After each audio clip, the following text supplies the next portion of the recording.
Hello friends, welcome you Indira classes.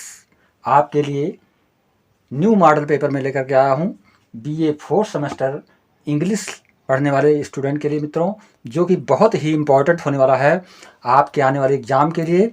Indian literature in translation का new model paper मैं आपको दे रहा हूँ, जो कि बहुत ही सटीक और बहुत ही इम्पोर्टेंट क्वेश्चन से जुड़ा हुआ ये वीडियो आपके लिए होगा। आने वाले एग्ज़ाम में आपके लिए 100% क्वेश्चन इसमें से मिलेंगे मित्रों। यदि आपने इस वीडियो को पूरी तरह से देख दिया, विथ सल्यूशन मैं आपको एक्सप्लेन करने का प्रयास करूंगा, पूरी तरह से समझाने का प्रयास करूंगा, जिससे आपको किसी भी प्रकार की डिफ़िकल्टी ना हो एग्ज़ाम में। तो प्यारे मित्रों, ध्यान देंगे, ये मैं जो क्वेश्चंस तैयार किया हूँ आपके लिए, जो एग्ज़ाम आने वाले यूनिवर्सिटियों में होने जा रहे हैं, राम मनोहर लोहिया अवध विश्वविद्यालय में, या हमारे दीनदयाल उपाध्याय पूर्वांचल यूनिवर्सिटी में भी, गोरखपुर की यूनिवर्सिटी में जो एग्ज़ाम होने वाले हैं उनके लिए बहुत ही इम्पोर्टेंट होने वाले हैं। जिन यूनिवर्सिटी में परीक्षा हो चुकी है उस यूनिवर्सिटी के भी कंपैरिजन में ये क्वेश्चन हमारा बहुत ही खरा उतर रहा है। तो आने वाले जो एग्ज़ाम हैं उनके लिए आप पूरी तरह से इस क्वेश्चंस को समझ लेंगे, पढ़ लेंगे, जिससे आपको 100% सफलता मिलेगी। मैं इसकी गारंटी दे रहा हूं। और यदि आप चैनल पर पूरी तरह से पहली बार आए हुए हैं मित्रों, तो चैनल को लाइक और सब्सक्राइब अवश्य कर दें, तथा अपने फ्रेंड्स के बीच में इस वीडियो को जरूर शेयर करें, जिससे हर स्टूडेंट के पास हमारा इंपॉर्टेंट वीडियो पहुंच पावे। तो हम स्टार्ट कर रहे हैं न्यू मॉडल पेपर्स 2023 का चुनिंदा क्वेश्चंस, जो आपके लिए बहुत ही इंपॉर्टेंट होगा बीए फोर्थ सेमेस्टर के लिए मित्रों। ये बीए फोर्थ सेमेस्टर इंग्लिश के लिए बहुत ही इंपॉर्टेंट है। तो देखेंगे यहाँ पर ये फर्स्ट क्वेश्चन जो आपका है, फर्स्ट क्वेश्चन जो कि सेक्शन ए के रूप में आपको मिलेगा, जिसमें कि 10 क्वेश्चंस दिए जाएंगे और 10 क्वेश्चंस को आपको करने होंगे। ये 10 क्वेश्चंस कंपलसरी क्वेश्चंस होंगे और प्रत्येक क्वेश्चंस आपका 2 मार्क्स का होगा, यानी कि 20 मार्क्स आपको सेक्शन ए में मिलेंगे मित्रों। तो हर क्वेश्चंस को आपको 50 वर्ड्स में लिखना है, यानी 50 शब्द तक लिखना है इसको। 50 शब्द से अधिक हो सकता है और कुछ 50 शब्द से कम भी लिखे जा सकते हैं, जैसे 45 से लेकर के 50 या 50 से लेकर 55। इस तरह से वर्ड्स को हम समझ करके इसको लिखेंगे, एक्सप्लेन करेंगे। ये हमारे लिए बहुत ही इम्पॉर्टेंट होते हैं। यदि आपने पूरी तरह से 10 क्वेश्चंस कर लिए तो आपको 20 मार्क्स मिलने की पूरी संभावना बनी रहेगी। तो हम स्टार्ट कर रहे हैं। देखेंगे पहला क्वेश्चन मित्रों, what is the history of translation. पहले क्वेश्चन में ही पूछा जा रहा है what is the history of translation, यानी ट्रांसलेशन अनुवाद का इतिहास क्या है, इसके विषय में आपको बताना है। तो मैं बताता चलूं मित्रों, the history of translation is full of mysticism, यानी कि मिस्टिसिज्म से भरा हुआ है। ट्रांसलेशन का जो इतिहास है वो रहस्यवाद से भरा हुआ है और लीजेंड से भरा हुआ है, यानी कि दंत कथाओं से युक्त है मित्रों। एंड थ्योरीज, और सिद्धांतों से भी भरा हुआ है। And there is probably no way to know which one is right, इसमें कोई ऐसा रास्ता हमको नहीं मिलता है कि हम किस रास्ते को, सही रास्ते को चुन पावें। तो इस तरह से हिस्ट्री ऑफ ट्रांसलेशन के विषय में आप एक्सप्लेन करेंगे, जो कि आपको बहुत ही सटीक तरीके से लिखना होगा। आपको अधिकतम 50 वर्ड्स का ही प्रयोग करना होगा मित्रों। तो ये हिस्ट्री ऑफ ट्रांसलेशन आपके लिए बहुत ही इंपॉर्टेंट क्वेश्चन है। अब इसको हम समझते चलें कि इसमें जो है द फर्स्ट ट्रांसलेशन, यानी फर्स्ट ट्रांसलेशन कब किया गया, उसके पश्चात what was the first translation in history, history में फर्स्ट ट्रांसलेशन कब आपको समक्ष आया, कब आप उसको समझे। तो यहाँ पर देखेंगे one of the most accepted theories state that the first translation known was a poem called the Epic of Gilgamesh, originally written in Sumerian and translated into a variety of Asian language, यानी कि इसको विविध रूप से जो है Asian language में तब्दील किया गया, एशियन भाषा में इसको ट्रांसलेट किया गया। जब ये ऐतिहासिक दृष्टिकोण से हम इसको समझते हैं, तो ये आपका फर्स्ट क्वेश्चन बहुत ही इंपॉर्टेंट क्वेश्चन है मित्रों। इसको पूरी तरह से आप लिखेंगे। इसके पश्चात जो आपका सेकंड क्वेश्चन होगा, ये सेकंड क्वेश्चन आपका है, जिसमें कि पूछा जा रहा है what is the literal and free translation, यानी कि लिटरल के बारे में आपको बताना है और फ्री ट्रांसलेशन के विषय में बताना है। दो तरीके से ट्रांसलेशन के बारे में आपको बताना है कि ये क्या है। तो हम समझते चले मित्रों, आपको लिटरल और फ्री ट्रांसलेशन के विषय में जानकारी पूरी तरह से होना आवश्यक है। तो हम देखेंगे यहाँ पर जो लिटरल ट्रांसलेशन होता है, लिटरल का मतलब होता है शाब्दिक, एंड फ्री ट्रांसलेशन का मतलब होता है स्वतंत्र ट्रांसलेशन मित्रों, जिसमें कि शब्द बंधन नहीं रहता है। तो यहाँ पर देखेंगे what is the literal and free translation, दोनों में आपको बताना है कि ये लिटरल ट्रांसलेशन और फ्री ट्रांसलेशन क्या होता है। तो literal translation involves word of word translation, जो लिटरल ट्रांसलेशन होता है वो इन्वॉल्व होता है वर्ड टू वर्ड ट्रांसलेशन के रूप में मित्रों। एंड फ्री ट्रांसलेशन, और जो फ्री ट्रांसलेशन होता है there are no additional or deletions from the originated text, यानी कि जो ओरिजिनल टेक्स्ट होती है, ओरिजिनल टेक्स्ट से जो है ये जुड़ा हुआ होता है और शाब्दिक रूप से इसको किया जाता है। और जो हमारा फ्री ट्रांसलेशन होता है, but free translation consider the meaning in personal and may involve additions and deletions in order to keep the flow of language fluent of and natural, यानी कि स्वाभाविक रूप से जो है भाषागत का प्रयोग करते हैं, भाषा का जब प्रयोग करते हैं स्वाभाविक तरह से, तो हमारे लिए फ्री ट्रांसलेशन का अर्थ लेता है मित्रों।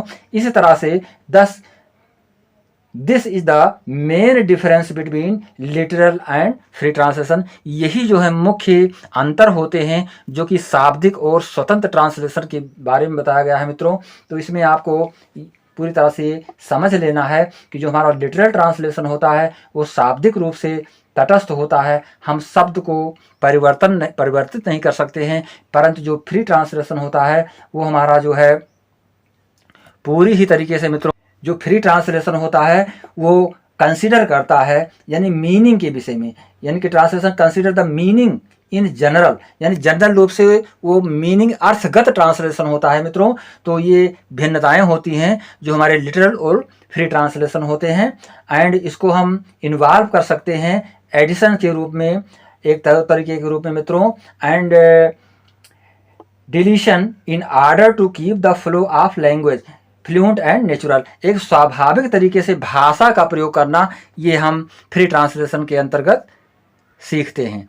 तो ये अंतर होते हैं दोनों में। तो ये फर्स्ट क्वेश्चन और सेकंड क्वेश्चन जो आपका है बहुत ही महत्वपूर्ण क्वेश्चन है मित्रों, इसको आपको पूरी तरह से पढ़ करके जाना है, ये एग्जाम में पूछे ही जाएंगे, इसलिए आपको पूरी तरह से इसको तैयार करके जाना होगा। इसके पश्चात देखेंगे मित्रों ये थर्ड नंबर जो आपका क्वेश्चन है, ये थर्ड नंबर जो क्वेश्चन आपका है, what are the benefits of mobile translation, mobile translation के लाभ के विषय में आपसे पूछा जा रहा है कि तो मित्रों ध्यान देंगे यहाँ पर, mobile translation is the process, एक ऐसी प्रक्रिया है where a software application or and electronic device will be use for translation, जिसमें कि हम सॉफ्टवेयर का प्रयोग करते हैं, एप्लीकेशन का प्रयोग करते हैं और इलेक्ट्रॉनिक डिवाइस का भी इसके लिए प्रयोग करते हैं, जो हमारा मोबाइल ट्रांसलेशन होता है मित्रों। इसके लिए हमें ये चीज़ जानना आवश्यक होता है कि इसमें हम अप्लाई करते हैं सॉफ्टवेयर के रूप में, सॉफ्टवेयर के रूप में जो हमारा एप्लीकेशन होता है, और इलेक्ट्रॉनिक के रूप में हम उस डिवाइस का प्रयोग करते हैं, तभी हम मोबाइल ट्रांसलेशन को कर पाते हैं। It can deliver both text and audio translation, ये टेक्स्ट के रूप में शाब्दिक रूप में भी होता है और ऑडियो के रूप में भी होता है, एक ध्वन्यात्मक रूप से भी होता है मित्रों, जिसका हम प्रयोग मोबाइल ट्रांसलेशन के रूप में करते हैं। In most of the instance you can see how a hand hold electronic device is being used to offer mobile, यानी कि ट्रांसलेशन, जब हम ट्रांसलेशन के लिए मोबाइल का प्रयोग करते हैं जिसमें कि इलेक्ट्रॉनिक डिवाइस का प्रयोग किया जाता है, डिवाइसेस का प्रयोग किया जाता है, जिसमें कि हम पूरी तरह से services that are needed by people, जो लोगों की सेवा के लिए बहुत ही आवश्यक कार्य करता है मित्रों। These devices are specially designed for mobile translation activities, ये जो डिवाइस होते हैं ये पूर्ण रूप से उन्हीं के लिए प्रमुख रूप से डिजाइन किए जाते हैं जो कि मोबाइल ट्रांसलेशन की एक्टिविटी के रूप में जाने जाते हैं मित्रों। तो ये हमारे लिए बहुत ही इंपॉर्टेंट क्वेश्चन होगा कि what are the benefits of mobile translation, mobile translation के आपको बेनिफिट्स को बताना है। अब हम इस बेनिफिट्स को थोड़ा और आपको क्लियर करेंगे कि you will be able to discover a large number of useful feature, यानी कि लाभकारी विशेषताओं को प्राप्त करने में आप मोबाइल ट्रांसलेशन से पूरी तरह से उसको लाभकारी जो आपके फीचर्स हैं, जो विशेषताएं हैं, उसको आप प्राप्त करते हैं विथ इन मोबाइल ट्रांसलेशन, जो हमारे लिए मोबाइल ट्रांसलेशन के लिए रूप में उपलब्ध होता है मित्रों। Many different languages that exist out there in the world can be translated with the help of mobile translation, यानी मोबाइल ट्रांसलेशन के हेल्प से बहुत से जो इस वर्ल्ड में जो बहुत सी भाषाएं बोली जा रही हैं, उन भाषाओं को हम अच्छी तरीके से ट्रांसलेट कर सकते हैं। ये हमारे लिए बहुत ही सरल रूप होता है मित्रों जब हम मोबाइल ट्रांसलेशन को करते हैं। अब आप बेनिफिट समझ लें कि mobile translation can provide a variety of benefits with translation as well. ये साथ साथ जो है ट्रांसलेशन की विविधता में एक विशेष किस्म को हमको प्रदान करता है मोबाइल ट्रांसलेशन, जो कि हमारे लिए बहुत ही लाभकारी होता है। One of the biggest benefit out of them is the ability to have real time translation tools at hand। एक निश्चित समय में एक टूल्स के रूप में, एक यंत्र के रूप में हमारे लिए कार्य करता है कि जब हम ट्रांसलेशन को कर पाने में मित्रों सक्षम हो पाते हैं। another benefits linked with mobile translation, जो दूसरा हमारा बेनिफिट है वो लिंक विद मोबाइल ट्रांसलेशन के रूप में होता है, is that it has penetrated, यानी कि पेन ड्राइव के रूप में penetrated into the mobile devices of people, जो कि लोगों के लिए मोबाइल डिवाइस के रूप में होता है मित्रों। Due to the same reason, उसके लिए वही कारण होता है, any person will be able to experience benefit that come along with it, जो कि कोई भी व्यक्ति होता है वो मोबाइल ट्रांसलेशन के जो लाभ हैं उसको आसानी से वो प्राप्त कर लेता है, उसमें किसी भी प्रकार की उसको डिफ़िकल्टी नहीं महसूस हो पाती है। तो ये मोबाइल ट्रांसलेशन के बेनिफिट्स के रूप में आपको जानना होगा मित्रों।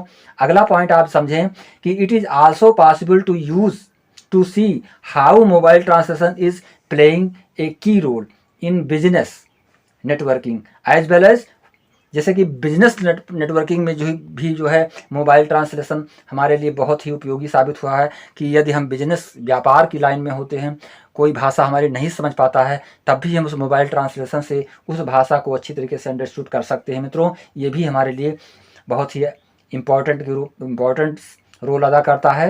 उदाहरण के लिए हम समझ सकते हैं, for example there is a necessity of use mobile translation when concluding discussion along with foreign customers. जब हम किसी फॉरेन कस्टमर से कोई डिस्कस करते हैं, कोई बहस करते हैं किसी चीज़ के विषय में, उसको बताना चाहते हैं, उसकी बात को जानना चाहते हैं, तो उस वक्त हमारे लिए मोबाइल ट्रांसलेशन बहुत ही उपयोगी साबित होता है मित्रों। इसके पश्चात जो है अगला जो पॉइंट आपको समझना है वो अगला पॉइंट है, even if you are trying to learn a foreign language you will come across the need to get the support and assistance offered by mobile translation. यदि आप फॉरेन लैंग्वेज को जानना चाहते हैं, फॉरेन लैंग्वेज को सीखना चाहते हैं, तो उस वक्त भी आपके लिए मोबाइल ट्रांसलेशन बहुत ही उपयोगी साबित होता है मित्रों। ये आपका अगला बिंदु है। और ये अगला बिंदु आप देखेंगे, लास्ट बिंदु, accuracy associated with mobile translation is increasing along with time, यानी समय के अनुसार जो है, आवश्यकता के अनुसार जो मोबाइल ट्रांसलेशन है वो बहुत ही बढ़ता हुआ जा रहा है। इसका प्रयोग ज़्यादातर लोग करते चले जा रहे हैं। तो ये हमारे लिए पॉइंट बहुत ही आवश्यक हैं जिनको कि हमें लिखना होगा मित्रों। अब हम 4 नंबर क्वेश्चन की ओर बढ़ रहे हैं। ये 4 नंबर क्वेश्चन भी आपके लिए बहुत ही इंपॉर्टेंट होने वाला है। ये 4 नंबर क्वेश्चन में हाउ डज अमूल्याडाई, ये आपके बुक से संबंधित, टेक्स्ट बुक से संबंधित है मित्रों, जिसमें कि अमूल्या के विषय में बताया जा रहा है कि अमूल्या की मृत्यु कैसे, बहुत ही शॉर्ट में आप समझ लें मित्रों कि अमूल्या की मृत्यु कैसे होती है। इस विषय में आपसे क्वेश्चन किया जा रहा है और इसको आपको एक्सप्लेन करना है मित्रों। तो इसको पूरी तरह से आप समझ लें। इसमें पूरी जो स्टोरी है, इस स्टोरी में हम समझेंगे कि Amulya is not one of the main character, he is significant nonetheless. ये एक जो है इम्पॉर्टेंट रोल के रूप में इसका नाम नहीं आता है अमूल्या का मित्रों। जो हमारी स्टोरी है उस स्टोरी में अमूल्या जो है मेन कैरेक्टर का रोल नहीं अदा करती है, फिर भी इसके विषय में आपको पूरी तरह से लिखना है कि उसकी डेथ किस प्रकार से होती है। As indeed is the manner of his death, जो उसके मृत्यु का जो एक तरीका यहाँ पर बताया गया है, किस तरह से उसकी मृत्यु की घटना घटित होती है। Shot through the heart during anti स्वदेशी रियोट, एक तरह से जो है हमारे हृदय को ये भर देता है, एक ऐसे झटके से, ऐसे दुख से, गहरे दुख से भर देता है मित्रों, जिसके लिए हमको सोचने के लिए विवश हो जाना पड़ता है। The death of Amulya is deeply symbolic, यानी कि जो अमूल्या की मृत्यु के विषय में बताया गया है मित्रों, एक प्रतीकात्मक ढंग से यहाँ पर व्यक्त किया गया है, एक सिंबॉलिक रूप से इसको लिखा गया है, बताया गया है। He was young and native, Amulya के विषय में मित्रों बता कि वह एक युवक और एक देशभक्त के रूप में दर्शाया गया है मित्रों।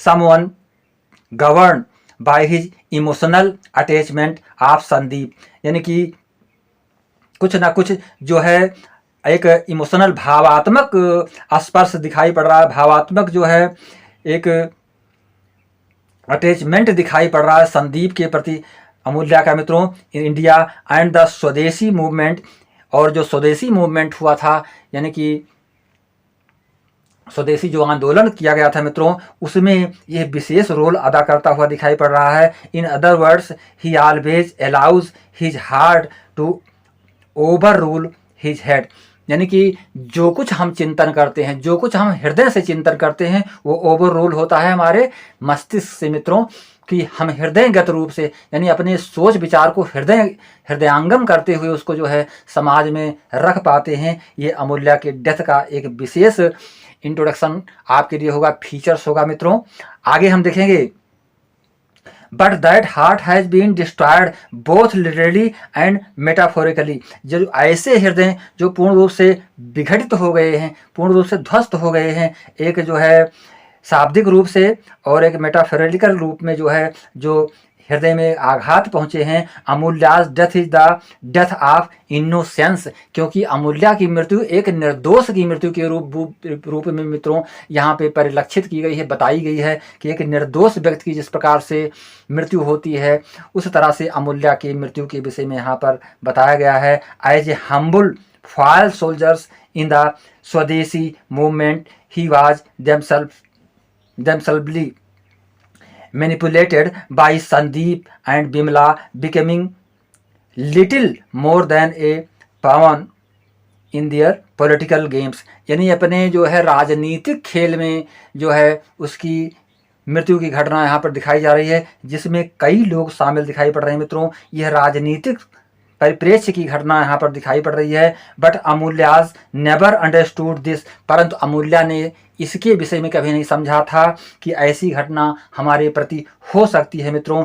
ही वाज सो नेटिव, वो एक देशभक्त के रूप में ही रहा, सो डीपली, पूरी गहराई के साथ मित्रों, committed to what he believed was a noble cause, उसके लिए एक अच्छे कारण के रूप में वो चीज़ें, वो घटनाएं जो देश के प्रति हो रही थी, स्वदेशी आंदोलन दिखाई पड़ रहा था उसको। That he never seriously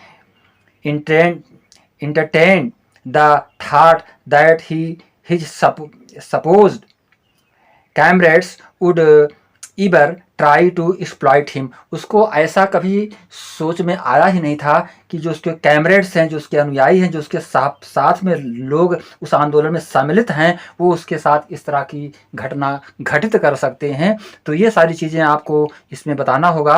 Amulya के डेथ के विषय में मित्रों, ये आपके लिए बहुत ही इम्पॉर्टेंट क्वेश्चंस है, जिसको कि आपको पूरी तरह से पढ़ करके जाना है, इस वीडियो को देख कर जाना है। और हमारे पूर्वांचल विश्वविद्यालय के जो हमारे मित्र हैं उनके लिए, तथा हमारे अवध विश्वविद्यालय यूनिवर्सिटी के जो हमारे मित्र हैं उनके लिए ये वीडियो तो वास्तव में बहुत ही इम्पोर्टेंट होने वाला है। ऐसी यूनिवर्सिटियों में जहां पर परीक्षाएं स्टार्ट होने वाली हैं, उन सभी यूनिवर्सिटियों के स्टूडेंट के लिए हमारा ये वीडियो बहुत ही इंपॉर्टेंट होगा। अब हम क्वेश्चन नंबर 5 की ओर बढ़ रहे हैं मित्रों। क्वेश्चन नंबर 5 में पूछा जा रहा है, discuss Pinjar as a saga helplessness women. यहां पर देखेंगे मित्रों,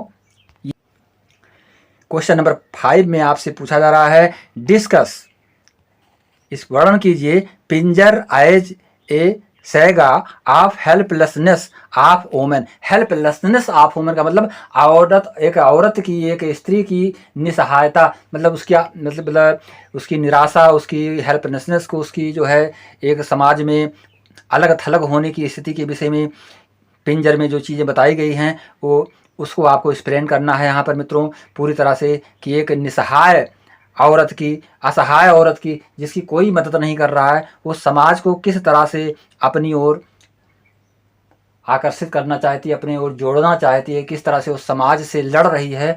तो ये क्वेश्चंस आपके लिए बहुत ही इम्पोर्टेंट है, इसको आप पूरी तरह से तो हम इसे एक्सप्लेन कर रहे हैं बहुत ही शार्ट में, जिससे आपको सारी चीज़ें समझ में आ जाए मित्रों।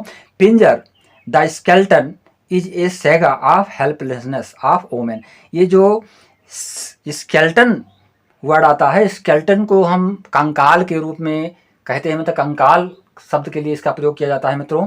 कंकाल मानव शरीर या जो भी जीव होते हैं उनके जो कंकाल होते हैं उसको इंगित कर रहा है। तो Pinjar the skeleton is a saga of helplessness of women. एक निसहाय औरत, असहाय औरत जिसकी कोई मदद नहीं कर रहा है, ऐसे औरत को एक चलते फिरते कंकाल के रूप में वर्णित किया गया है मित्रों। एक कंकाल के रूप में, स्केल्टन के रूप में उसको बताया गया है। जो कि कौन है, वो ऐसी औरत कौन है, उसके विषय में आप जानेंगे मित्रों। Saga and the struggle for survival of the individual admit the social, political and cultural forces. जो कि सामाजिक सांस्कृतिक दबाव को सहन करती हुई अपने जीवन को, एकाकी जीवन को जो है वो एडमिट करती है, अपने जीवन को आगे बढ़ाने का प्रयास करती है मित्रों वो औरत। It is also about a tragic tale of conflicting loyalties. एक जो है ट्रेजिक टेल के रूप में आती है हमारे समक्ष मित्रों, एक दुखांत कहानी के रूप में, एक दुख भरी कहानी, दर्द से भरी कहानी के रूप में हमारे समक्ष आती है मित्रों। पिंजर मीन्स ए स्केल्टन, यानी कि पिंजर का जो शाब्दिक अर्थ होता है उसी का मतलब है स्केल्टन, यानी कि कंकाल के रूप में मित्रों। एंड हरीफाइंग अपीयरेंस ऑफ नथिंगनेस, जिसके लिए कुछ भी नहीं, समाज कुछ भी नहीं छोड़ता है, वो समाज में अपने आप को एक तरह से अकेले ही जीवन यापन करने के लिए बेहोश हो जाती है, समाज उसको अलग थलग कर देता है। नो लाइफ नो फ्लेश, यानी उसका कोई जीवन नहीं है। नो फ्लेश का मतलब हुआ उसके शरीर में मांस नहीं है, इसका मतलब बहुत ही तंगी से जी रहा जीवन होता है मित्रों। मेटाफोरिकली जो ने पूरी तरह से जो है समाज से अलग थलग होकर के अपने जीवन को आगे बढ़ाने का प्रयास दिखाया जा रहा है उस औरत के प्रति मित्रों। द लॉस ऑफ ड्रीम, जिसने अपने स्वप्न को खो दिया है, ऐसी औरत। विल एंड डिजायर, जिसने अपनी इच्छाओं को भी खो दिया है, जिसकी कोई अपनी इच्छा नहीं रह गई है। डिजायर मीन्स डेथ, जिसकी इच्छा ही उसकी मृत्यु के रूप में परिणित हो रही है मित्रों, कि जो अपनी इच्छा को प्रकट करती है तो केवल क्या, डेथ के रूप में उस समक्ष आती है मित्रों। And death means the skeleton, और उसकी मृत्यु जो इशारा करती है वो उसका स्केल्टन है, उसके कंकाल को इंगित कर रहा है मित्रों। It is such types of loss not only destroys one's identity but also security and a purpose of living. केवल उसकी ये जो दृश्य दिखाई पड़ रहे हैं, उसके खोए हुए और सभी डिस्ट्रॉय, बिखरे हुए जो उसके अरमान हैं, जो बिखरी हुई उसकी अंदाज हैं, वो सारी चीज़ परिचय के रूप में, एक समक्ष के रूप में आती हैं। Also security and purpose of living, और केवल वो उसका उद्देश्य जो दिखाई पड़ रहा है वो पर्पज ऑफ लिविंग के रूप में हो रहा है, कि जीवन को जीने का ही उद्देश्य उसके पास बचा हुआ है, कि किसी भी तरह से जिया जाए जीवन को। तो ये आपके लिए बहुत ही इंपॉर्टेंट क्वेश्चन होगा। ये स्केल्टन मीन्स ये sense of absurdity in existence and frame of bone, एक हड्डियों के कंकाल के रूप में उसको अभिव्यक्त किया गया है उस स्त्री के जीवन को, विदाउट फ्लैश एंड ब्लड, जिसमें कि मांस और रक्त से विहीन शरीर उसके बताए गए हैं। तो ये क्वेश्चन नंबर 5 आपके लिए बहुत ही इंपॉर्टेंट है। इसके पश्चात देखेंगे question number 6, give a critical appreciation of poem आंसू, यानी पोएम आंसू के। तो ये क्वेश्चन नंबर आप 6 देखेंगे मित्रों, क्रिटिकल जो अप्रिसिएशन आपको लिखना है, बहुत शार्ट में इसको आपको लिखना है। तो इसमें आप समझते चलें कि आंसू एज ए पर्सनल पोएम, एक पर्सनल पोएम के रूप में ये आंसू हमारे समक्ष आ रही है, जो हमको पढ़ना है। Aansu is a personal poem, it is an elegy written in the memory of his first wife. ये जो पोएम लिखी गई थी मित्रों, ये पहली पत्नी की यादगार में लिखा गया था। ये जो पहली पत्नी थी, जयशंकर प्रसाद ने इसकी रचना की थी मित्रों। तो जयशंकर प्रसाद जी की जो फर्स्ट वाइफ थी, उनकी याद में ये आंसू नामक पोएम लिखी गई थी मित्रों। whom he loved deeply, जिनको कि वो बहुत ज़्यादा गहरी प्यार करते थे मित्रों, पूरी तरह से। it expresses his love of his deceased with wife, और ये जो प्रेम था उनका मित्रों, उनका जो प्रेम था वो एक स्पेशस था, एक माध्यम बनता है यहाँ पर उनकी डिजीज वाइफ के लिए। उनकी जो पत्नी नहीं रही है, उस पत्नी के प्रति उन्होंने अपनी प्रेम को, अपनी संवेदना को दर्शाने का प्रयास किया है। As well as the grief he felt on his sad demise, यानी कि अपने दुख भरे उद्गार को उन्होंने अपने शब्दों के माध्यम से इस आंसू नामक शीर्षक की कविता में लिखा है मित्रों। आफ्टर हर डेथ, यानी अपनी पत्नी की मृत्यु के पश्चात मित्रों, life became very difficult for the poet, कवि के लिए जीवन बहुत ही सैड से भर गया था, पूरी तरह से दुख से भर गया था मित्रों। वह अपने आप को संभाल भी नहीं सकता था। He was very upset after the death of his wife, वो अपनी पत्नी के मृत्यु के पश्चात बहुत ही परेशान हो गया था, बहुत ही अपसेट रहा करता था। एंड विथ ग्रेट डिफिकल्टी, और उसके पास महान तंगी व कठिनाई का सामना भी उसको करना पड़ा था। He could maintain the balance of his mind, उसको अपने मस्तिष्क के संतुलन को, अपने विचारों के संतुलन को जो है संतुलित करना था मित्रों। On giving expression to his grief in the form of the poem, एक फॉर्म ऑफ द पोएम के रूप में, कविता के माध्यम से उसने अपने एक्सप्रेशन को, कवि ने अपने एक्सप्रेशन का, अपनी भावों को जो है, अपनी पत्नी के जो प्रेम थे उस उद्गार को व्यक्त करने का प्रयास किया है मित्रों, जिसको कि एक पोएम के रूप में जाना जाता है, आंसू के रूप में मित्रों। The poet felt light hearted, जब उसने अपने उद्गार को शब्दों के माध्यम से, पोएम के माध्यम से लिख दिया, उसको समक्ष कर दिया पाठकों के, तब उसके जो है अपने आप में, हृदय में जो है, उसके जो है कुछ हल्कापन महसूस हुआ मित्रों। Thus it can be said that the poem saved the poet from utter collapse, यानी कि ये कहा जा सकता है कि इस पोएम ने ही कवि के जीवन को कोलैप्स किया, यानी कि बचाने का प्रयास किया है। जो कुछ कथन उसने बताया है, Aansu gives us some idea of the poet's miserable condition, इस आंसू में कवि के जो है दुख भरे स्थिति को बताने का पूरा जो है तथ्य जो उसमें छुपा बताया गया है, वो सारी चीज़ें इस कविता के माध्यम से स्पष्ट दिखाई पड़ती हैं। And the restoration of his equilibrium, और एक तरह से जो है आंसू उसके लिए प्रतीक के रूप में बन चुकी है मित्रों। आंसू is also a lyric expressing the poets personal emotion, यानी कवि के लिए व्यक्तिगत भावना को लेकर के ये कविता जो है एक लिरिक के रूप में, गीत के रूप में आई हुई है समक्ष मित्रों। तो ये सारी चीज़ें आपको इसके क्रिटिकल अप्रिसिएशन के रूप में लिखना होगा मित्रों। डेवलपमेंट ऑफ थाट, यानी कि सोच विचार में विकास की स्थिति लाया था ये आंसू।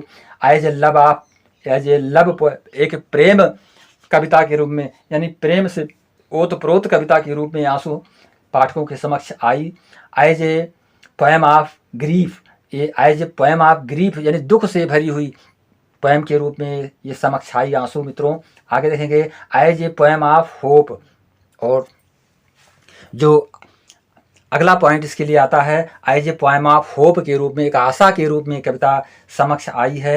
ये पोएम ऑफ ह्यूमन सफरिंग, एक मानव संघर्ष को लिए हुए ये कविता हमें बताती है कि मानव कठिनाइयों को से भरी हुई ये कविता एक संदेश देती है।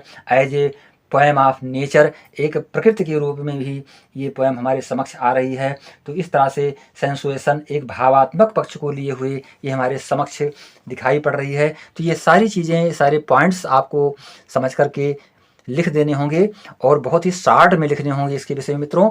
अब हम अगले क्वेश्चन की ओर बढ़ रहे हैं। Question number 7, right a short note on RN. Tagore, यानी कि रविंद्रनाथ टैगोर के विषय में शॉर्ट नोट आपको लिखना है। तो समझते चलेंगे मित्रों, ये क्वेश्चन नंबर 7 जिसमें कि आपको शॉर्ट नोट लिखना है आर.एन. टैगोर के विषय में। तो रविंद्रनाथ टैगोर 1861 1941, यानी कि 1861 में जन्म और 1941 में इनकी मृत्यु बताई जा रही है। इज पॉपुलरली नोन एज गुरुदेव कवि गुरु, यानी गुरुदेव कवि गुरु के रूप में भी ये जाने जाते हैं रविंद्रनाथ टैगोर जी, एंड विश्व कवि के रूप में भी जाने जाते हैं। He is a great Bengali poet, play rights, एक जो बंगाली कवि के रूप में भी ये जाने जाते हैं, नॉवलिस्ट के रूप में जाने जाते हैं, शॉर्ट स्टोरी राइटर के रूप में भी इनको जाना जाता है मित्रों रविंद्रनाथ टैगोर को। इसेइस्ट, एजुकेशनिस्ट, एक जो है निबंधकार के रूप में, एक शिक्षाविद के रूप में, विद्वान के रूप में जाना जाता है इनको। म्यूजिक कंपोज्ड एंड पेंटर, एक संगीतज्ञ के रूप में भी इनको जाना जाता है मित्रों। म्यूजिक को जानने वाले भी ये थे। एंड पेंटर के रूप में, एक कलाकार, पेंटर के चित्रकार के रूप में भी इनको जाना जाता है रविंद्रनाथ टैगोर जी को।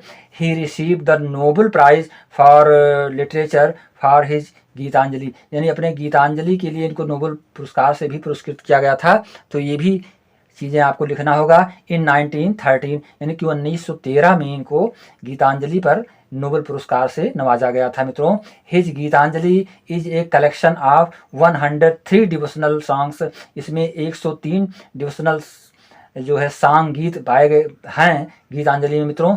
इसके लिए इनको नोबेल पुरस्कार से सम्मानित किया गया था। आवर नेशनल एंथेम, जो हमारा राष्ट्रीय गीत है जिसको हम राष्ट्रगान के रूप में जानते हैं मित्रों, Jana Gana Mana has been compose by him. ये जन गण मन जो हमारा राष्ट्रीय गान है, इसको भी इन्होंने क्या किया था, कंपोज किया था, रचा था रविंद्रनाथ टैगोर जी ने। तो ये सारी चीज़ें आपको एक्सप्लेन करना होगा रविंद्रनाथ टैगोर के विषय में मित्रों। अब हम क्वेश्चन नंबर 8 की ओर बढ़ रहे हैं। क्वेश्चन नंबर 8 में ये पूछा जा रहा है, महाश्वेता देवी एज ए नॉवेलिस्ट, यानी महाश्वेता देवी एक तो देखते चले मित्रों, महाश्वेता देवी एज ए नॉवेलिस्ट के रूप में, उपन्यासकार के रूप में महाश्वेता देवी के बारे में आपको बताना है। हर सेमिनल वर्क्स हजर, यहाँ पर देखेंगे मित्रों, तो महाश्वेता देवी के विषय में कहा जा रहा है कि हर सेमिनल वर्क्स हजर 84 माँ, एक हजर 84 माँ के रूप में इनको जाना जाता है मित्रों। द मदर ऑफ 1084, यानी कि 1084, यानी कि the mother of 1084 which deals with the naxalites movements in the West Bengal. Naxalite movement में जो है नक्सल जो मूवमेंट था जिसमें जन आंदोलन किया गया था बंगाल में, उसमें ये अग्रसर रहीं, और इसके लिए इनको द मदर, जिस तरह से सरोजिनी नायडू के विषय में जाना जाता है, उसी तरह से इनको भी जाना गया। Captured the sad realities of the movement, वो जो आंदोलन थे बंगाल के,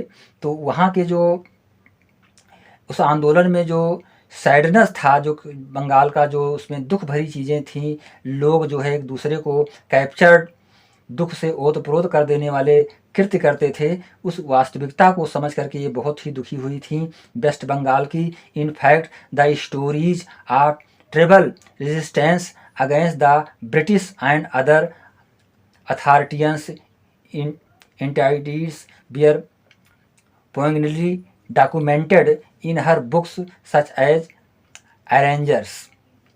यहाँ पर देखेंगे जो भी दृश्य उन्होंने पश्चिम बंगाल के उस आंदोलन में देखे थे, उसको अपने शब्दों के माध्यम से इन्होंने पूरी तरह से इसमें पिरोने का प्रयास किया है। राइट टू द फॉरेस्ट, यानी कि जंगल, जो राइट टू द फॉरेस्ट, यानी कि जंगल के सही रास्ते, यानी सचमुचता जो जंगलीपन है, जो लोगों के सोच हैं, उनका जो अधिकार है या उनके अंदर जो चीज़ काबिलियत है, उसको परखा जाए। एंड छोटी मुंडा, ओह तार तीर, छोटी मुंडा एंड हिज एरो, इस तरह से इन्होंने संबोधित करके अपने इस स्टोरीज़ में पूरी तरह से बताने का प्रयास किया है। तो महाश्वेता देवी एज ए नॉवलिस्ट के रूप में हम पूरी तरह से इनको समझ सकते हैं कि अपने उपन्यास में इन्होंने पूरी तरह से वहाँ के उद्गार, वहाँ के आंदोलन को चित्रित करने का प्रयास किया है। क्वेश्चन नंबर 9 देखेंगे, write a short note on Savitri's true feeling, यानी सावित्री के सच्चे सोच को, अनुभव को आप जो है एक्सप्लेन कीजिए, एक शॉर्ट नोट लिखिए इस पर। तो ये क्वेश्चन आपसे किया जा रहा है। तो इस क्वेश्चन को यदि हमने स्टोरी को पूरी तरह से पढ़ लिया है तो हमारे लिए बहुत ही आसान होगा ये शॉर्ट नोट लिखने में सावित्री के ट्रू फीलिंग के विषय में मित्रों। तो ये आपको पूरी तरह से समझना है कि अनलाइक लिंडा के रूप में Savitri true feeling of frustration, जो सावित्री के सोच थे, जो फीलिंग थी उसकी, वो फ्रस्ट्रेशन से भरे हुए थे, are kept suppressed in the play until her blow out argument with Juneja in the second act, यानी सेकंड एक्ट में उसके जो कार्य हैं, जो एक्टिविटी हैं, वो एक अलग तरीके से दिखाई पड़ रहे हैं, जो कि पूरी तरह से वो फ्रस्ट्रेट है उस कार्य को करने के लिए। उसके सोच के विषय में यहाँ पर बहुत ही स्पष्ट रूप से बताया जा रहा है। तो यहाँ पर हम ये ध्यान रखेंगे कि सावित्री के एक नेचर को हम यहाँ पर एक्सप्लेन करेंगे।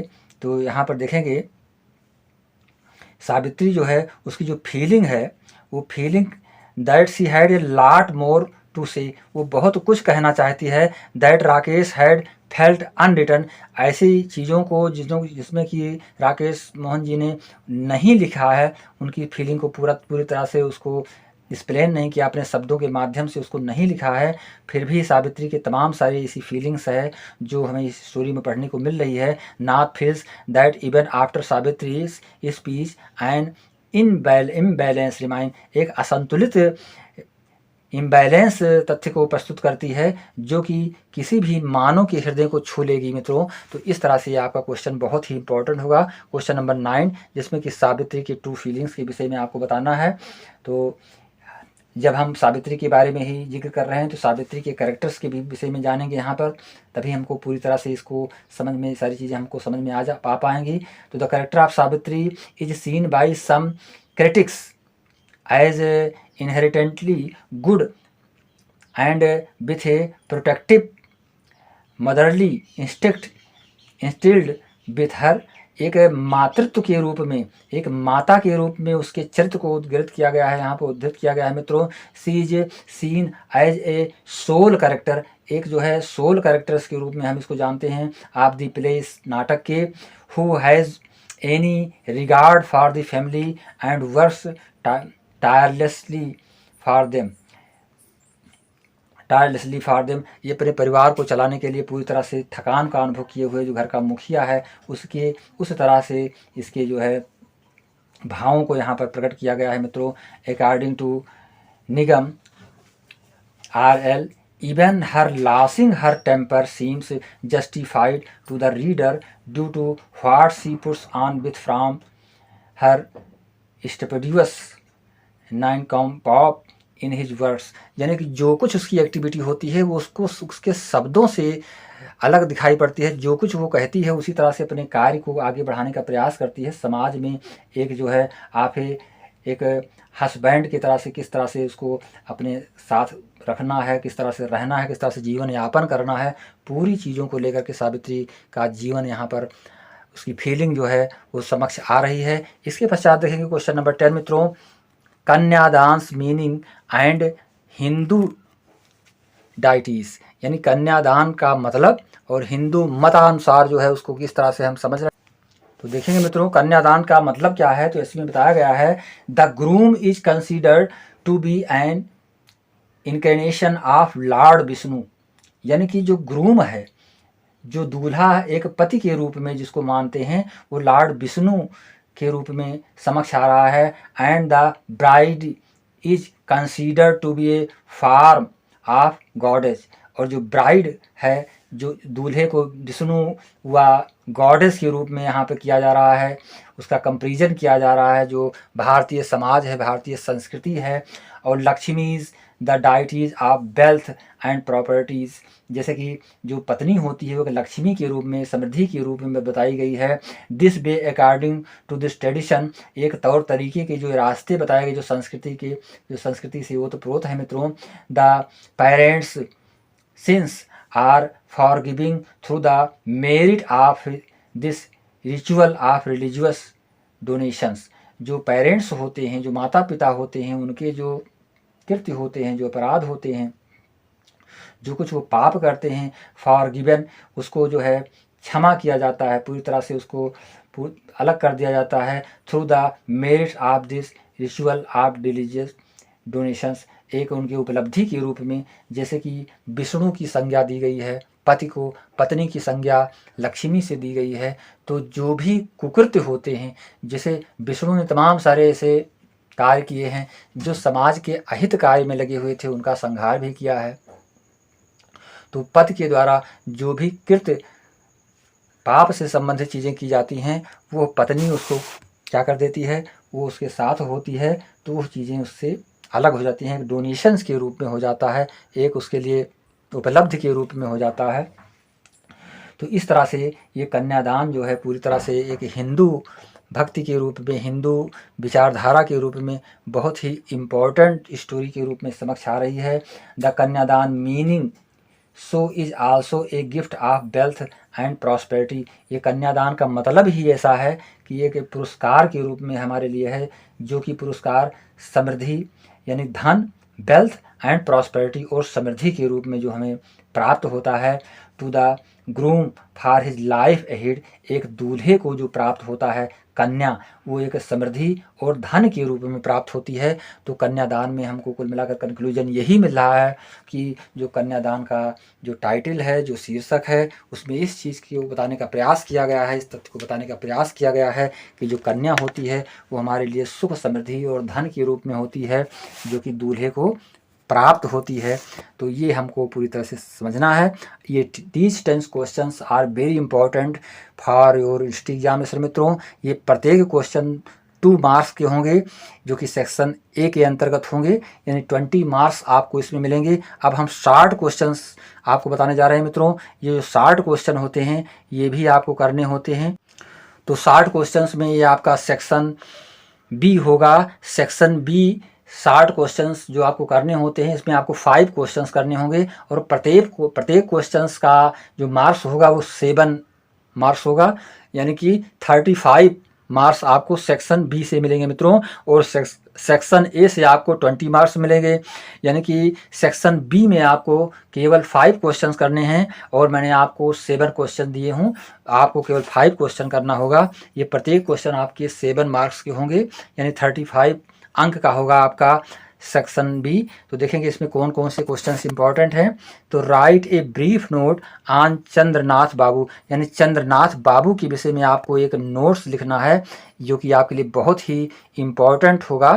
तो चंद्रनाथ बाबू, तो देखेंगे मित्रों चंद्रनाथ बाबू के विषय में आपको पढ़ना है। इसमें Chandranath is Nikhil's school master, यानी निखिल के विद्यालय के टीचर थे कौन, चंद्रनाथ बाबू। तो इनके विषय में आपको बताना है, यानी कि चंद्रनाथ बाबू एक टीचर के रूप में थे। कहाँ पर टीचर के रूप में थे, किसके स्कूल के, तो जहाँ पर निखिल पढ़ रहा था, निखिल्स के स्कूल के एक मास्टर के रूप में वो थे कौन, चंद्रनाथ बाबू मित्रों।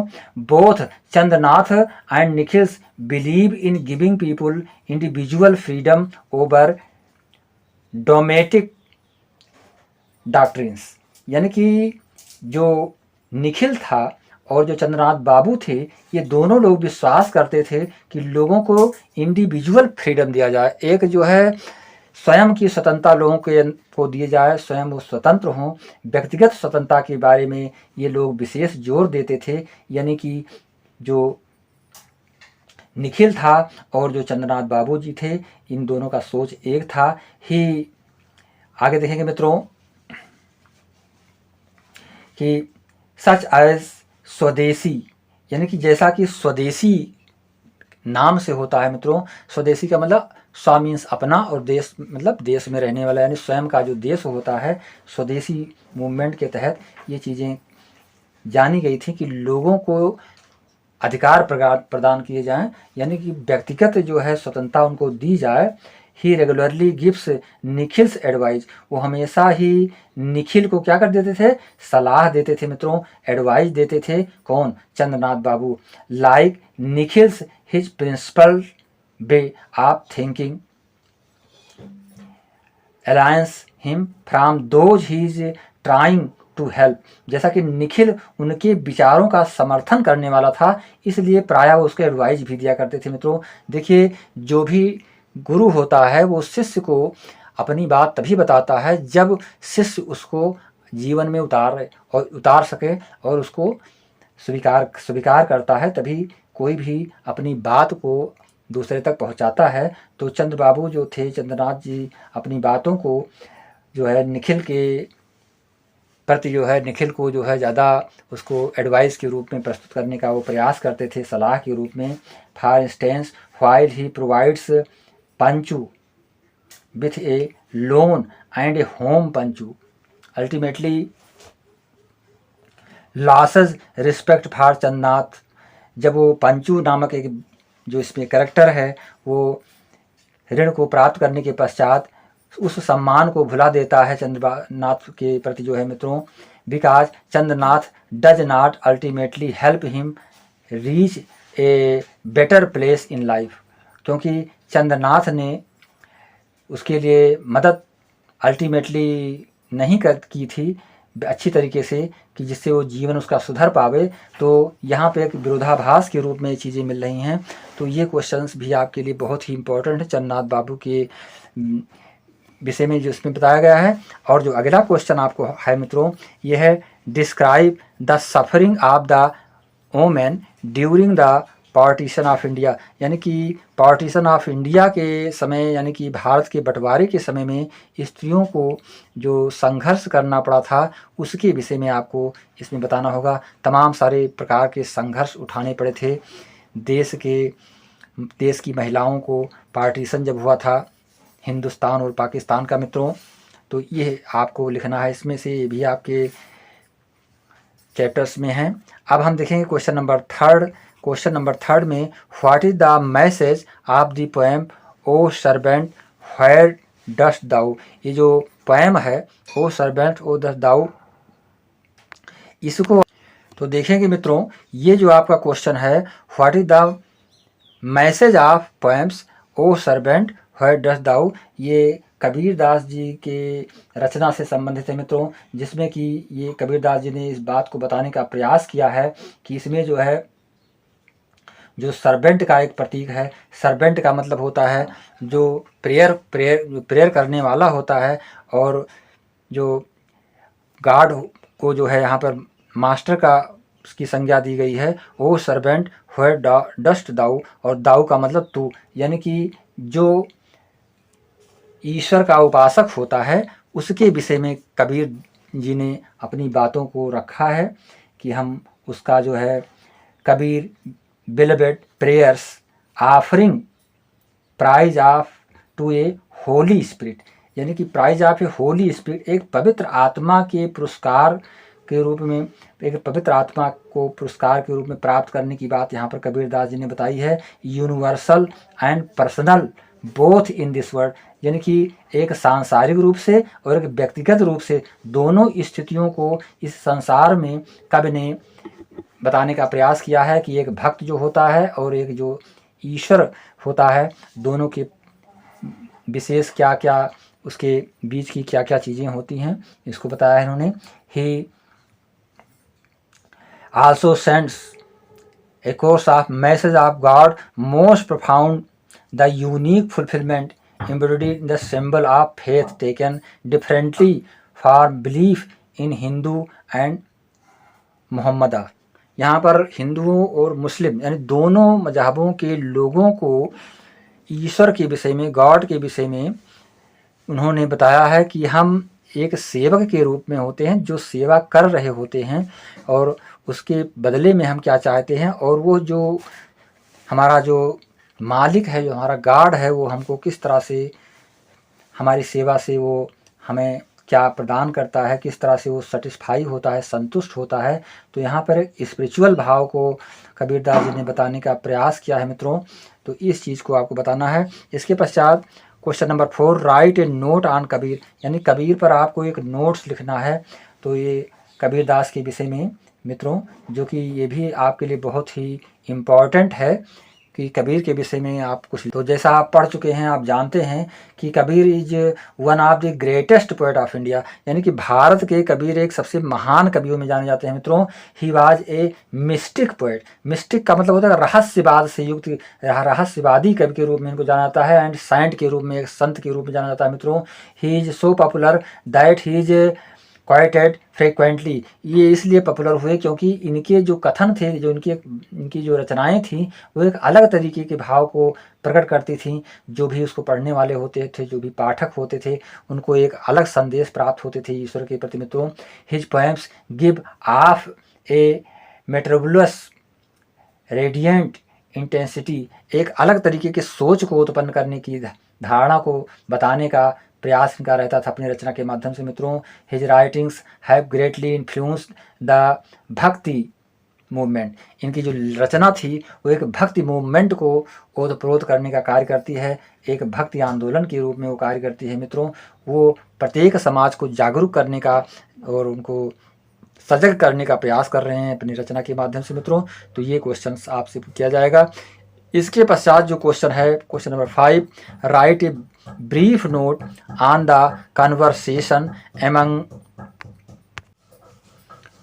आपको एक ब्रीफ नोट लिखना है मित्रों, जिसमें कि आपको कन्वर्सेशन के विषय में बताना है, बातचीत के विषय में बताना है, among the passenger in the compartment, यानी कि यात्री और उस कंपार्टमेंट में बैठे हुए यात्रियों की जो कन्वर्सेशन से जो बातचीत थी, उस बातचीत को आपको यहाँ पर लिखना है। जो कि अमृतसर आ गया, ये आपका जो शॉर्ट फिक्शन है, नॉवेल है, इसमें ये क्वेश्चन आया हुआ है, जिसमें कि यात्रियों की वार्तालाप। तो हम इसको संक्षेप में आपको बताने का प्रयास कर रहे हैं। यहाँ पर देखेंगे मित्रों, देयर आर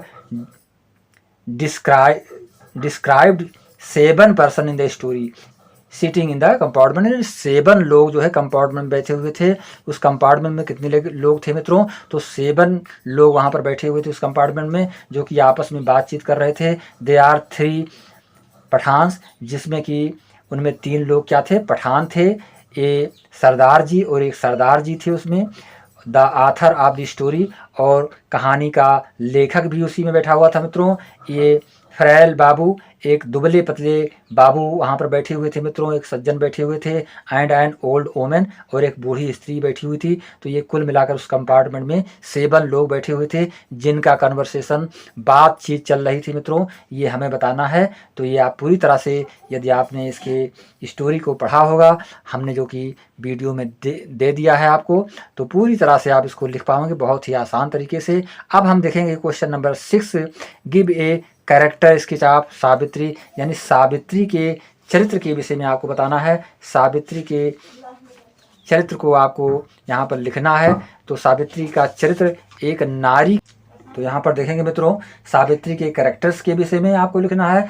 तो the character of Savitri seen by some critics, यानी कुछ आलोचकों के द्वारा जो है, जो सावित्री का चरित्र है, वो यहाँ पर जो जिस तरह से बताया गया है, good and with a protective motherly instilled with in her, एक जो है अच्छे और एक प्रोटेक्टिव सुरक्षात्मक चरित्र के रूप में, एक माँ के रूप में जो है इसके चरित्र को बताया गया है मित्रों। She is seen as the soul character of the play, यानी इस नाटक के एक सोल कैरेक्टर्स के रूप में जानी जाती है मित्रों।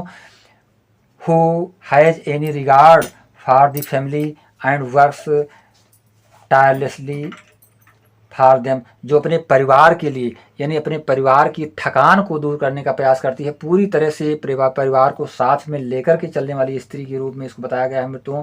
According to Nigam RL, even her losing her temper seems justified to the reader due to what she puts up with far from her stupid non compos, यानी कि अपने जो जस्टिफाई कर रही है, जो रीडर को जो यहाँ पर बताने का प्रयास किया जा रहा है इस स्टोरी में मित्रों, सावित्री पूरी तरह से संतुष्ट करने का प्रयास करती है अपने परिवार की स्थिति को देख करके, अपने पति को, in this world of a husband, अपने पति को भी एक सही रास्ते पर और उनकी लिए एक मददगार के रूप में वो साबित होती है मित्रों। पूरी तरह से सावित्री का कैरेक्टर्स एक पारिवारिक कैरेक्टर्स के रूप में जाना जाता है, परिवार को चलाने वाली स्त्री के रूप में जाना जाता है। तो ये हमारे लिए बहुत ही इंपॉर्टेंट है। अब हम देखेंगे अगला क्वेश्चन मित्रों। ये अगला क्वेश्चन आपका है क्वेश्चन नंबर 7, जबकि आपको केवल 5 क्वेश्चन ही करने होंगे, परंतु मैंने आपको 7 क्वेश्चन दे रखा हूँ, जिससे कि आपको किसी भी प्रकार से क्वेश्चन से अलग ना होना पड़े। टोटल क्वेश्चंस आपको इसमें से मिलेंगे। What is the religious meaning of कन्यादान, यानी कन्यादान के रिलीजियस मीनिंग को आपको बताना है, एक धार्मिक अर्थ को बताते हुए इसको बताना है मित्रों। इसके सिग्निफिकेंस को, इसके महत्व को आपको लिखना है। तो जैसा कि मैंने आपको बता दिया हूँ, मैं पूरी तरह से एक्सप्लेन किया हूँ कि कन्यादान एक हिंदू संस्कृति का एक प्रतीक के रूप में है मित्रों, जिसमें कि कन्या को एक समृद्धि और धन वैभव के रूप में जाना गया है मित्रों। तो उसके एक धार्मिकता को लिए हुए कन्यादान को हम यहाँ पे समझेंगे, इसके महत्व को जानेंगे। तो ये आपको बहुत ही सरल तरीके से उसको लिख पाना आपके लिए संभव होगा। अब हम देखेंगे इसी 5 क्वेश्चंस में आपको ट्रांसलेशन के रूप में भी आपसे पूछे जाएंगे क्वेश्चंस, तो इसे भी आपको पूरी तरह से तो देखेंगे मित्रों। ये क्वेश्चन जो आपका है ट्रांसलेट इनटू इंग्लिश, यानी कि इसको आपको ट्रांसलेट करना है, किस में करना है, इंग्लिश में करना है। ये भी आपसे क्वेश्चन पूछा जाएगा, तो आप पूरी तरह से इसको समझ लें कि ट्रांसलेशन हिंदी टू इंग्लिश ये भी आपका सेक्शन बी के अंतर्गत रहेगा। तो हम देखेंगे यहाँ पर, एक दिन एक राजा कहीं जा रहा था, ये ट्रांसलेशन है। तो इसको हम इस तरह से कहेंगे, वंस। अब वंस का मतलब एक दिन हो गया। Once a king was going somewhere, once a king was going somewhere. आगे देखेंगे, रास्ते में उसे एक बूढ़ा आदमी मिला।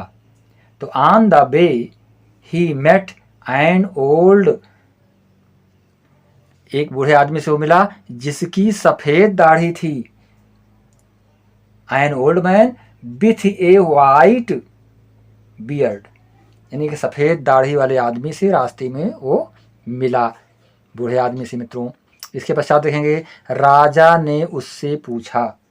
द किंग आस्क्ड हिम, महाशय आपकी उम्र क्या होगी। सर, महाशय के लिए हम सर का प्रयोग करते हैं मित्रों। Sir, how old are you, बूढ़े ने उत्तर दिया। द ओल्ड मैन रिप्लाइड, या आंसर्ड भी कर सकते हैं आप। तो द ओल्ड मैन रिप्लाइड, बूढ़े ने उत्तर दिया। क्या उत्तर दिया, श्रीमान केवल 4 वर्ष की।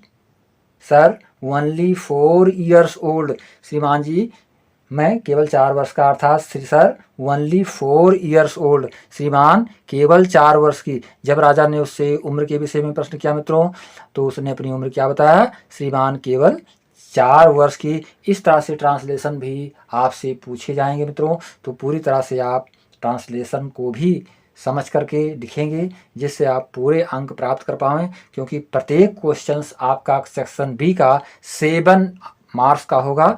तो अब हम सेक्शन सी की ओर बढ़, ये सेक्शन सी जो आपका है, लॉन्ग आंसर टाइप क्वेश्चन भी पूछे जाएंगे मित्रों। लॉन्ग आंसर टाइप क्वेश्चंस आपको लिखना रहेगा, ये आपको 500 वर्ड्स में लिखना होगा।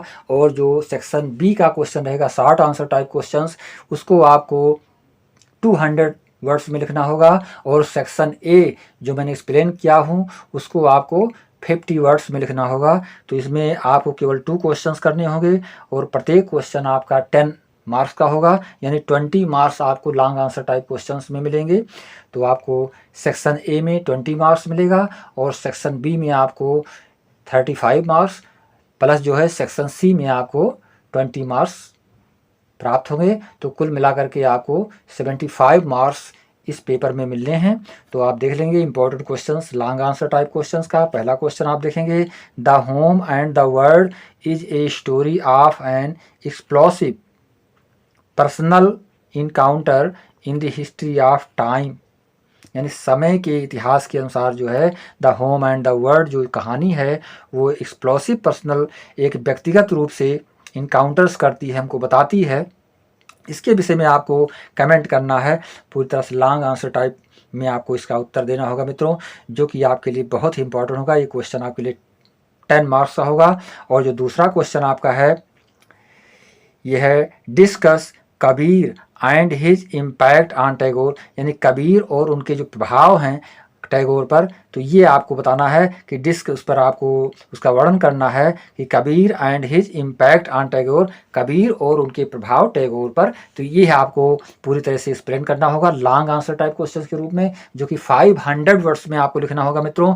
कम से कम आप 500 वर्ड्स में लिखेंगे तो आपको 10 मार्क्स प्राप्त होंगे। और अगला जो क्वेश्चन आपका है डिस्कशन ऑन द, ये क्वेश्चन आपका बहुत ही इम्पोर्टेंट है। डिस्कशन ऑन द टेक्स्ट, यानी टेक्स्ट यानी कि शब्द पर आपको डिस्कशन करना है। The train has reached Amritsar, यानी कि ट्रेन है रीच अमृतसर, यानी कि ट्रेन अमृतसर पहुंच गई। तो इस टेक्स्ट पर आपको जो है डिस्कशन करना है, इसको बताना है। यानी अमृतसर आ गया जो है आपका उपन्यास है, इसमें आपको पूरी तरह से इस क्वेश्चंस को लॉन्ग आंसर टाइप क्वेश्चंस के रूप में आपको एक्सप्लेन करना है। तो ये भी आपके लिए बहुत ही आसान है। इसमें यदि आपने इस स्टोरी को पूरी तरह से पढ़ा है तो आपके लिए बहुत ही ईजी होने वाला है। तो हम यहाँ पर आपको बताना, तो मित्रों मैं चाहूँगा कि आप पूरी तरह से इस वीडियो को समझ गए होंगे। प्रत्येक क्वेश्चन को जो कि मैंने एक्सप्लेन किया है आपके एग्ज़ाम के लिए बहुत ही इंपॉर्टेंट होने वाले हैं। ऐसी यूनिवर्सिटियों के एग्ज़ाम जो होने जा रहे हैं 18 तारीख से होने जा रहे हैं, यानी 18 जुलाई से होने जा रहे हैं, या उसके पश्चात जो है 20 जुलाई से होने जा रहे हैं, उन परीक्षार्थियों के लिए यह वीडियो हमारा बहुत ही इम्पोर्टेंट वीडियो होगा। और इसको आप ज़रूर से अवश्य ही देखेंगे तथा अपने फ्रेंड्स के बीच में अवश्य ही इसको शेयर करेंगे तथा कमेंट के रूप में हम तक आप अपनी प्रतिक्रिया को अवश्य प्रेषित करेंगे। मित्रों इसके बाद साथ में आपसे नमस्कार।